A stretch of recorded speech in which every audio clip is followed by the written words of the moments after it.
Okay, good morning everybody, and Chazak Baruch. Thank you for joining us on this beautiful Tuesday morning. Everybody. Hayom Shiva ve'arba'im Yom LaOmer. Today is the 47th day of the Omer, which is 6 weeks and Shisha Shavuot ve'hamisha yamim. Okay, so here we go, my friends. What does that mean? 47. That means that Shavuot is in a literally couple of days, and we have a lot to talk about. We have a lot to learn, and beautiful holiday, my friends. Not only the cheesecake, but of course the holiday itself, the spirituality. God is going to come down, my friends, once more, like He did over 3,300 years ago. He's going to come down and ask us if we want the Torah. God's going to say, do you want it? Are we ready, my friends, to have a Kabbalat Torah? Are we ready to receive the Torah just like they did over 3,300 years ago? And Baruch Hashem, I know everyone listening is, because you're here every day of the year, Baruch Hashem, receiving the Torah, accepting the Torah. I think it's important, my friends, as we approach the holiday of Shavuot, to discuss, I think, what is obviously a very important mitzvah to discuss, especially on this holiday, and that is the mitzvah of learning Torah. Okay, if there's ever a holiday to discuss this mitzvah, it's this holiday. The mitzvah of learning. It's a mitzvah to learn Torah. Yes, I think sometimes we forget that. Sometimes we think that we learn in order to do. But it's true. But learning is itself a mitzvah. Learning is a mitzvah. Right now you're learning, you're doing a mitzvah. The same way you're supposed to eat matzah, the same way you're supposed to shake a lulav, the same way you're supposed to put tefillin and you're supposed to light Shabbat candles. This is a mitzvah. This is a mitzvah of Talmud Torah. It's a deoraita. It's from the Torah, and it's an important mitzvah to know that we have to do. We have to learn every single day. When we're sitting and learning, we're fulfilling this mitzvah of Veshinantam levanecha, to teach Torah to ourselves, to teach Torah to our children. But today, my friends, I'd like to understand what exactly is learning Torah. How do we fulfill this mitzvah? How does one learn properly? If you think about a mitzvah like shaking a lulav, there are parameters. How do I shake a lulav, Rabbi? Well, you got to make sure it's this high. You got to make sure it's this color. You got to shake it this amount of times. That's how you fulfill the mitzvah of lulav. Matzah, you got to eat this amount, you got to lean this angle, okay, right? Different laws to each mitzvah. How do I fulfill Torah learning? How do I learn? So simply, one would say that the goal of learning, how do I learn, is by learning information. When I read and I learn and I gather information, then I've learned Torah, then I fulfill the commandment of studying Torah. But my friends, this is a very, very big mistake. Because Talmud Torah is not a mind exercise. And today, God willing, we'll see together how actually the goal of learning is not just to gather information. But the goal, and we touched on this yesterday, the goal of learning is that I should transform. When I learn, I need to become a different person. I need to be an elevated person. After I learn, the Torah needs to be absorbed. If I didn't internalize what I learned, if it remains in the mind, it's a mental exercise, no different than studying math and science. Torah has to be something that changes the person. What that means is that every time I sit down and I study, I have to ask myself when I'm done, am I a better person? Am I closer to God? Am I closer to people? Am I more refined? Sometimes it's not a given. Sometimes it's unfortunately not obvious. Many times you see people, after they learn, they actually feel arrogant. After they learn, they feel like now they have the right to impose on other people. Now I learned that I'm better than other people. They come home nasty to their spouse. They go around all day with their head over everybody. They feel like they're entitled now because they study Torah. A person has to realize that when they learn, they have to become elevated. The pasuk says, God says to Moshe, "Ve'ha'alotecha et hanerot." Make sure you tell Aaron when you're lighting the candles. Every day in the Beit HaMikdash they lit the menorah. When you're lighting the menorah, make sure el mul penei menorah that all the candles are lit facing the center. And the word that's used for lighting over here is beha'alotecha. Leha'alot. What does that mean in Hebrew? Well, over here it means when you light. But really, what's the right word in Hebrew for light? How do you say to light in Hebrew? The way to say it is behadlikecha.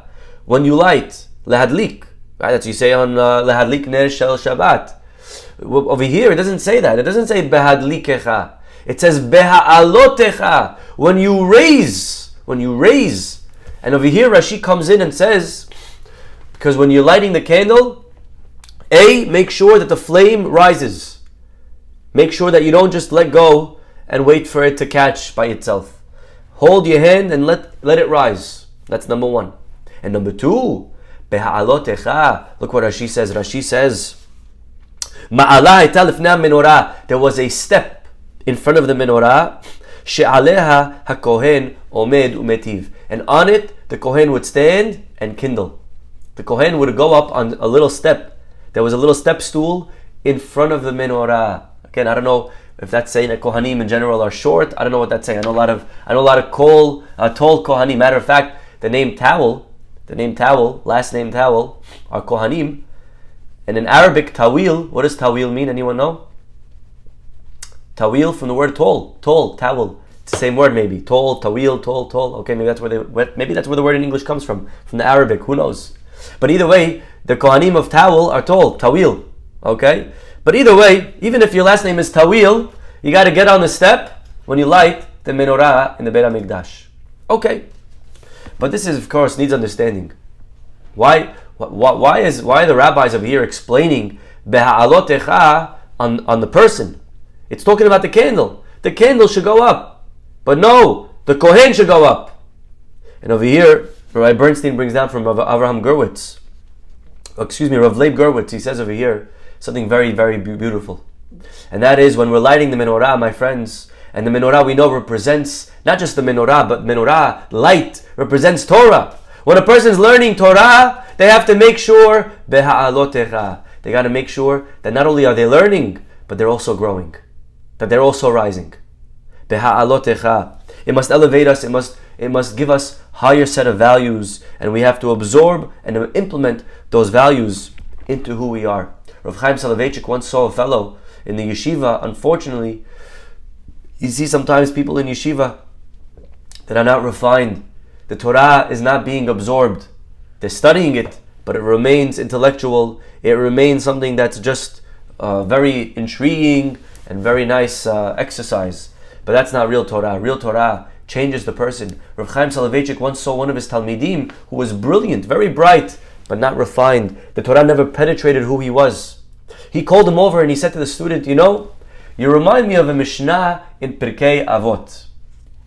Well, the kid hears that and he gets very excited. He assumes that the rabbi means it in a good way. He says, oh wow, Rabbi, which Mishnah? The rabbi says, I'll tell you which Mishnah. The Mishnah says, Hafoch ba v'hafoch ba dekula ba. You could turn the Torah over and over and over, this way and that way, study it here, you could study it again, and you'll always learn something new. Hafoch ba v'hafoch ba, always, never let go of Torah, grow old with Torah. You know why? En lecha midah tova himena. There's no greater trait than the Torah. There's nothing better than Torah. But he says to his student, but for you, my friend, I think we could read the Mishnah slightly differently. For you, hafoch ba v'hafoch ba, you studied it, and you studied it, and you studied it. But unfortunately, en lecha midah tova himena. You have yet to gain good midot from it. You have yet to use the Torah to elevate yourself. You have yet to grow as a person. You still remain selfish. You still remain a taker. You still remain a nasty human being. En lecha midah tova. You don't have any good midot. And that is not the goal. The goal, my friends, when we sit to learn any parasha, any topic, always to ask myself, what did I gain? Of course, the Torah itself has commandments. When we sit and it says, give tzedakah, when we sit and it says to help someone with their donkey, when we sit and it says, return a lost item, all of these are mitzvot that of course we internalize, we could read, we could learn, we could elevate. But we know the Torah is not only laws. The Torah also has many stories about the Avot. Avraham, Yitzhak, Yaakov, Sarah, Rivka, Rachel, Leah, Yosef HaTzadik, Moshe Rabbeinu, all of the stories. Think about the favorite part of the Torah that we love. All the story, Bereshit, Shemot, we love that part. But really, if you think about it, why are these stories in the Torah? There's no laws. It's not a storybook. The Torah is not a history. Torah is a book of law. It's a book of law. It's how to live. So why is it giving me these stories? But the answer is because I'm meant to learn from the story. When I read about Yaakov's honesty, I have to ask myself, am I being honest? like Yaakov in business? Would Yaakov be proud if he saw my tax returns? Am I being like Avraham in kindness? Am I pursuing the people on the streets, opening my tent on all four sides like Avraham Avinu? Am I praying like I should, like Yaakov? Do I have the discipline? Yes, all the Avot, all the Imahot, there's what to learn, there's what to emulate. Sarah, Rivka, Rahel, Leah, every single one of them. Each one balancing their husband, balancing their spouse. Am I being like them? Matai yagi'u ma'asai l'ma'aseh avotai. A person has to say, when will my deeds mimic those of my forefathers? When will I start being more like my patriarchs, like my matriarchs? A person has to realize that they have to always have in their rear view mirror, or maybe more importantly, in their front mirror. They have to always have some type of aspiration to be like the Avot. When we study the Torah, we have to ask, when will we become like this? I have to be more like Avraham, more like Yitzchak, more like Yaakov. Matter of fact, all of Shas, all of the Gemara deals with law. There's only one book that deals with ethics, that deals with good behavior. What is it called? Anyone know which Masechet? It's called Masechet. Give it a second. If anyone wants to write it down. What is it called?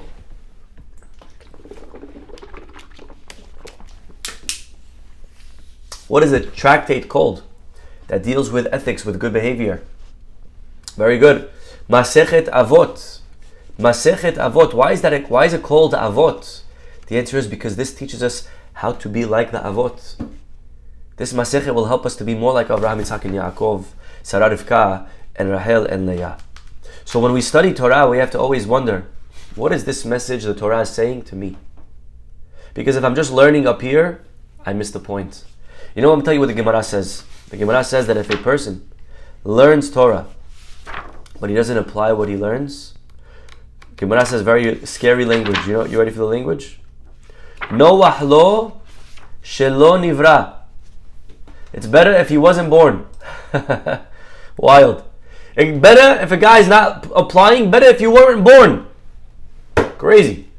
Why? Why such strong language? But my friends, listen to the depth of here. You see, our rabbis, they're not trying to scare us. They're telling us over here something very deep. We know that a fetus in the mother's womb is studying Torah. Our rabbis tell us in Masechet Nida that a baby's inside learning the entire Torah from the angel. The truth is, if you think about it, learning Torah you're already doing inside the womb. Actually, in the womb, the learning is great. There's no sleeping or eating or taxes or headaches. You learn all day long from the angel. It's beautiful. There's a little candle in there and he's learning Torah. Okay? Learning Torah. Beautiful. If that's the case, what do we gain by coming into this world? Coming into this world, we could learn here, we could learn in the womb. Stay in the womb. The only difference is because when I come out, now I could do. Now I could apply what I learned. Now I could grow as a human being. Now I could implement. Now I could adopt. Now I could absorb. So says the Gemara. But if a guy's going to learn, but they're not going to absorb it, then you're just learning.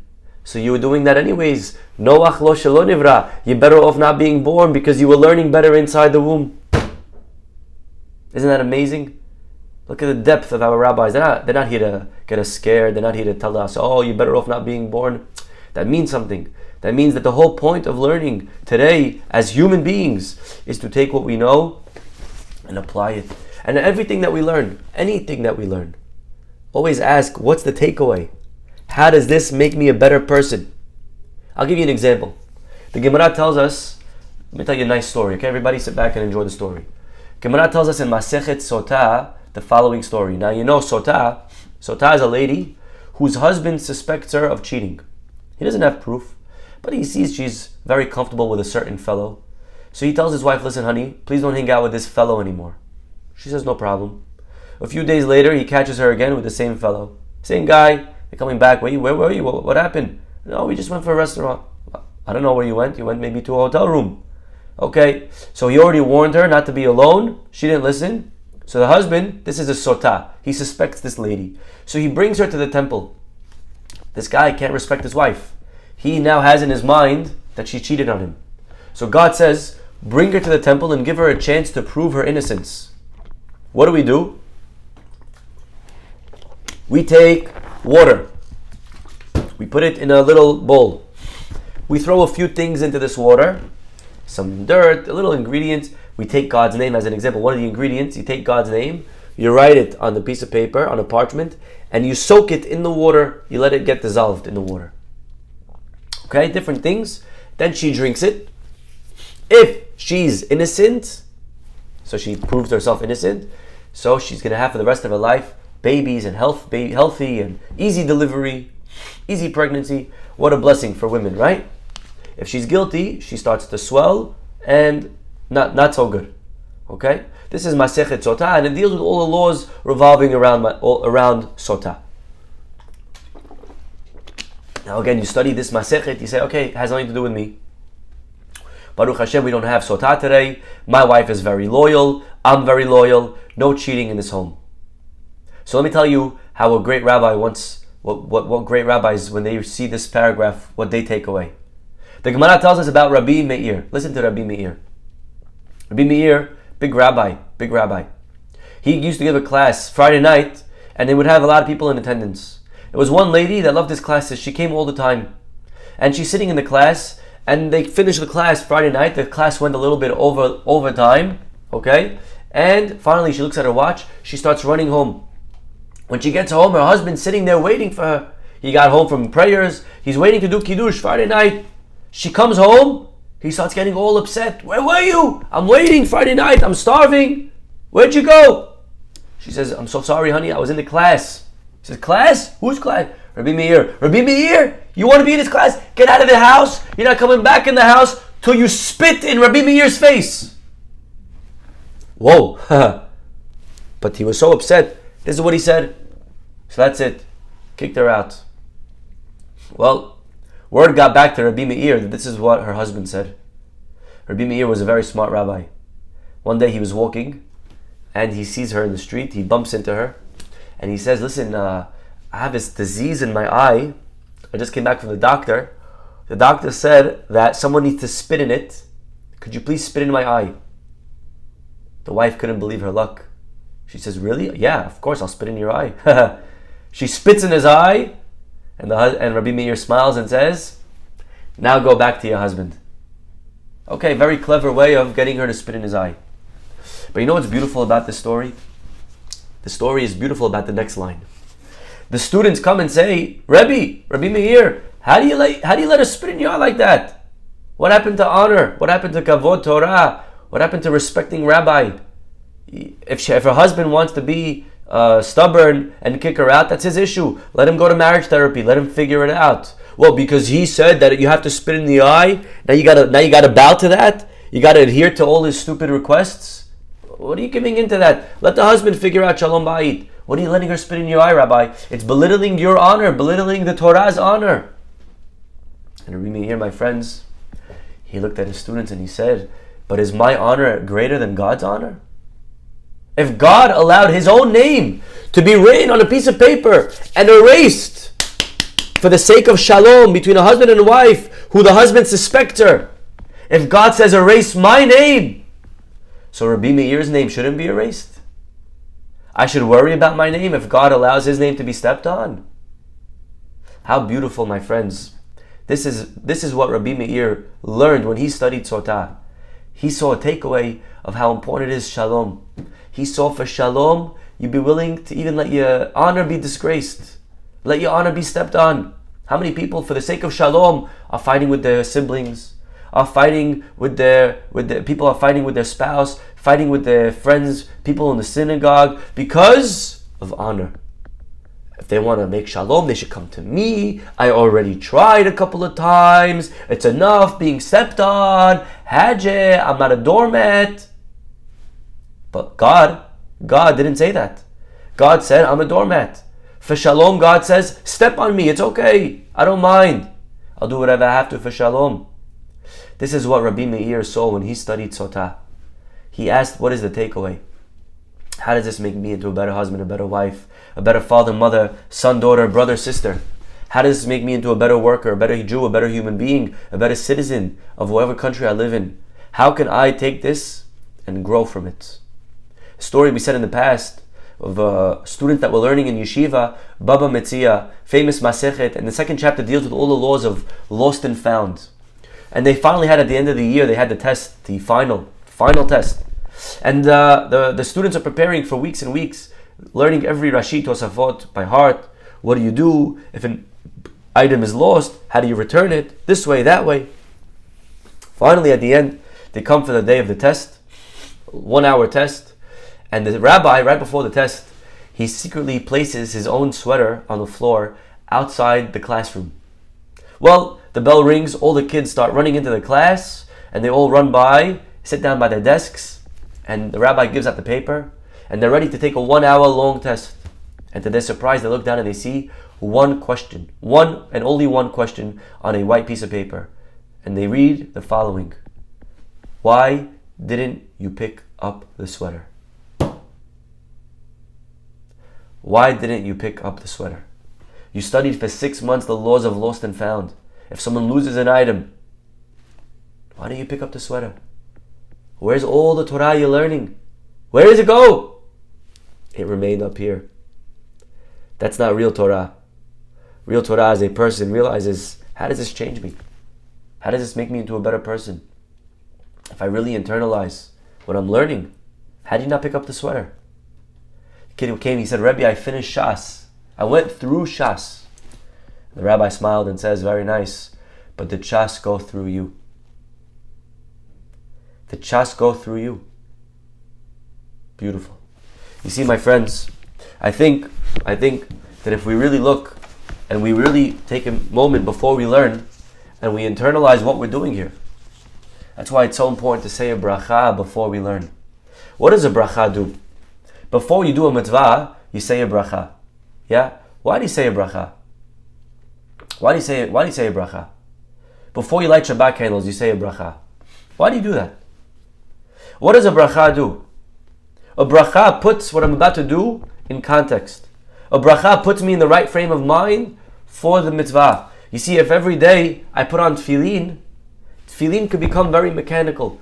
Tefillin could become part of my regimen. And I could actually forget that the tefillin over here is a mitzvah. I could forget that I'm doing something holy. A person could light Shabbat candles every week. And she could forget that the Shabbat candles that I'm lighting over here, they're supposed to bring something to my life. When I light candles, I could just think, okay, I have to do it. But 1 second, there's a meditation.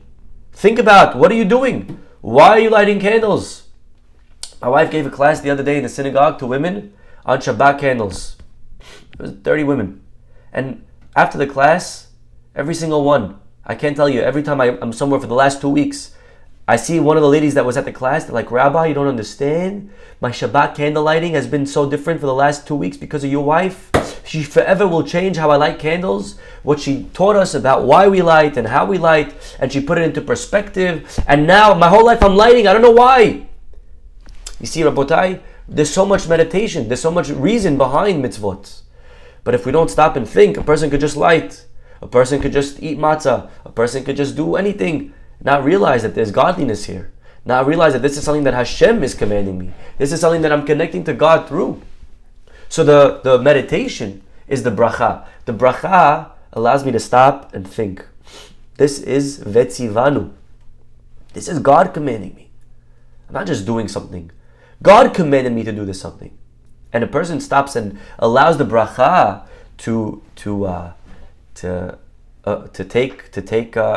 they digest the bracha. Yeah? You digest the bracha, you think about, you internalize what you're about to do. You take a moment and reflect. That's very powerful. Now, unfortunately, sometimes even the bracha, we become routine. Even the bracha, a person could say by rote, and Baruch Atah Hashem, right? So even the bracha that you said that was supposed to be the meditation, now the bracha needs its own meditation. But a bracha really puts into perspective what I'm doing. And therefore, before we study every morning, we say the blessings on the Torah. And the blessings, again, are to remind us that this is Torah. This is not just intellectual pursuit. There's something valuable over here. I'm growing. There's something that I'm supposed to take away from this. How is this making me into a better person? The Gemara says that when the first Beit HaMikdash was destroyed, the prophets wondered, why was it destroyed? Why was it destroyed? They're learning Torah, they're doing mitzvot. And you know what the answer is? The prophets realized, Shelo birchu b'Torah b'tehillah. It's destroyed because they didn't say the blessing on the Torah. They didn't say Berchot HaTorah. Could you imagine? God destroyed the temple because we didn't say Berchot HaTorah. Big deal. Okay, so we didn't say the blessings. But the answer is, it's much deeper than that. It's not just that we didn't say the blessings. The blessing represents that I appreciate what I'm doing. I realize that there's something holy here. Unfortunately, the Jewish people, their Torah remained up here in the mind. Their Torah never changed who they were. They never penetrated. And that's why they ended up doing all the sins they did. Because at the end of the day, it comes down to Lo Birchu B'Torah. They didn't say the blessings. The blessings is what allows us to connect to the fact that I'm doing something that's very, very holy. Rav Shach, one time, he used to go every Friday, Rav Shach, Rosh Yeshiva of Panovich. He used to go every Friday and he would do shopping for Shabbat at the grocery store. Yeah? Not at Hermes. He would go to the grocery store shopping for food for Shabbat. And of course, you imagine the Rosh Yeshiva is in the grocery store. When he's ready to check out, everybody does Kriyat Yam Suf. The splitting of the sea happens. Rabbi, please go right to the front. And Rav Shach would never take that opportunity. He would never allow that. He would say, no. You waited online, I'm here to wait as well. I'm not better than anyone. And they pushed and he pushed back. And finally they would say, okay, but Rabbi, at least cut the little children. If there's a little kid online, let the little kid wait for the rabbi. And Rav Shach, when he heard that, he started laughing. He said, cut the little children? It's even worse. Minor, a katan, the Gemara says he doesn't have da'at. He doesn't have enough knowledge to forgo, to forgive, to waive his rights. He's the worst person to cut. At least the adult has the right to say, Rabbi, go ahead. The child doesn't know that. Didn't you learn the Gemara? The Gemara says that a katan doesn't have a kinyan. He can't give over things properly. Isn't it amazing? When Rav Shach learned Gemara, he realized that this applies to the grocery store. How many of us, if we're online and there's a little kid in front of us, we'd say, hey kid, respect your elders. Hey kid, move aside. Let me go first. Get out of here, right? I remember as a kid, I'm in a pizza store and I'm waiting online, waiting to give the guy my $20 for the pie. Back when a pie, you were able to get a pie and a half for $20, right? And I'm not that old. And all these people just cutting me. And I'm this little kid trying, hello, mister, here. And the guy doesn't keep looking at the tall people, looking at the big people. Right? Is that right? According to Rav Shach, that's the worst thing you could do. Can't waive his rights. This is what it means when a human being applies Torah. This is what it means to take what I learn and apply it, to realize that it's practical. The pasuk says in the end of the Torah, Im shamoa tishma lekol Adonai Elohecha. Torah says, if you will listen, this is in Shemot chapter 15. If you will listen to God's voice, ve'ha'azanta lemitzvotav, and you will listen to His commandments, and you will keep His chukim. If you will listen to God and listen to His commandments and keep the laws, then all the sickness in Egypt I won't bring upon you. Okay? I wish they had allergies in Egypt. We wouldn't have allergies now. Okay. So what is the pasuk saying? Listen to God. Makes sense. Keep the commandments. Makes sense. But what does it mean to listen to the commandments? There were three things. Keep the commandments. Listen to God. Listen to the commandments and keep the commandments. What does number 2 mean? Listen to the commandments? You don't listen to the commandments, you keep the commandments. What is ve'azanta lemitzvotav? The Ramban says it's because you could keep the commandments, but you can miss the point. To listen to the commandments means to hear what God is really saying. To listen deeper. This is true that if there's a Sotah, then she should drink water. But what is the deeper message? What is that? How does that apply to 2023? How does that talk to me and you today, right here, right now? To me and you, what does this mitzvah mean? To listen to the depth of what's really being said. Sometimes you could be with your wife or husband, and they could be saying one thing, but you're not listening. You're not listening because really they're trying to tell you that they're broken. And you're listening to what's being said, but you're not listening to what are they trying to really communicate. You're listening to the words, but you're not listening to the emotions of the conversation. For a person to hear, what is God trying to communicate in this commandment? The Alter of Slobodka, he once saw one of the kids in the yeshiva was always bitter, always would walk around. You know, some people, they always have a frown, they're always just za'lan, they're always upset. No matter what happened, the guy always looks like he's ready to punch someone in the face. You ever met someone like this? Very uncomfortable to be around such people. Well, there was such a kid in his yeshiva. He called him over. He said to the kid, I need you to do something. That frown, turn that frown upside down, my friend, because that frown doesn't belong in the yeshiva. Matter of fact, you have a chiyuv deoraita. You have an obligation from the Torah to start smiling. If you can't smile, get out of the yeshiva. Now this kid was very smart. He was well versed. He said, Rabbi, I'm more than happy to smile, but please show me, where does it say it in the Torah? You said it's a mitzvah. Where does it say it? The rabbi said, what are you talking about? We're learning it in the yeshiva. In the Gemara. The Gemara says that you're not allowed to put a stumbling block in public property. It's called bor bershut harabim. You can't put a pit in public. You can't drop garbage for someone to slip on the street. A banana peel. You're walking in the shul and you drop some coffee on the floor. You can't just make sure it didn't get on you and walk by. You can't do that. What if someone slips? You got to get a tissue. You got to clean it up. You are leaving water on the floor. That's called a pit in public property. Somebody could fall and get hurt. The rabbi looks at the student, and the student's like, yeah, so what? And the rabbi says, so what? Your face is public property. Your face, so long that you're roaming the halls of the yeshiva, you're in public property. You're in Reshut Harabim. And what does it matter if you inconvenience and if you hurt someone physically or if you hurt someone emotionally? That frown is a pit. That frown is a stumbling block. That frown is putting everyone in a bad mood. You change that frown, mitzvah to get rid of that frown. Cover it up, make it a smile.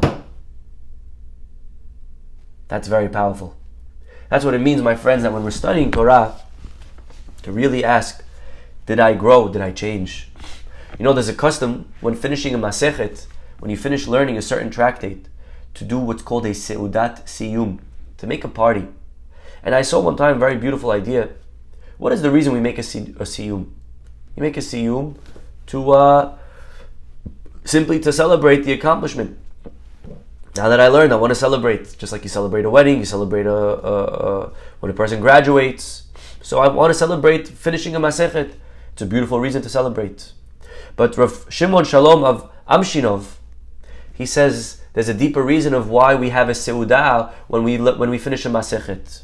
Because if I really learn Torah properly, then the Torah that I just learned needs to not only change my understanding of this masechet, but if it penetrates, then I'm a different person. I'm more patient.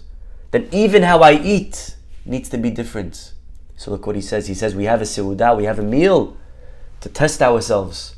Is my eating better than it was 4 months ago when I started the masechet? Is my eating now an elevated eating? Am I better? Am I more patient? Or am I cutting the line? I'm pushing people. I'm boxing out. I'm loading my plate with 7 layers like an animal. If I really grew in the learning, my eating has to be more refined. So we make a seudah. We make a meal. A meal is like a test after finishing the masechet to see that I really internalize this, that I really apply everything that's in here. So I think this is a beautiful idea as we approach again, my friends, the holiday of Shavuot. And Baruch Hashem, we're learning. Every one of us is learning every single day. But we have to realize that learning means not just here. You walk away from a class, you say, wow, what a class. I love what he said about this and about that. And he connected it, and Lot, and Yosef HaTzadik, and Mordechai and Esther, and the gematria, the numerical. Beautiful. But is there a takeaway? What's the takeaway?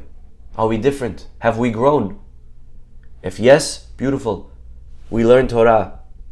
But if it remains up here, the Gemara says, Noach lo shelo nivra. Then what'd you come to the world for? You're better off staying in the mother's womb. You were learning the same Torah in there. The only advantage of coming out here and learning is because now the learning that you do can be something that we apply.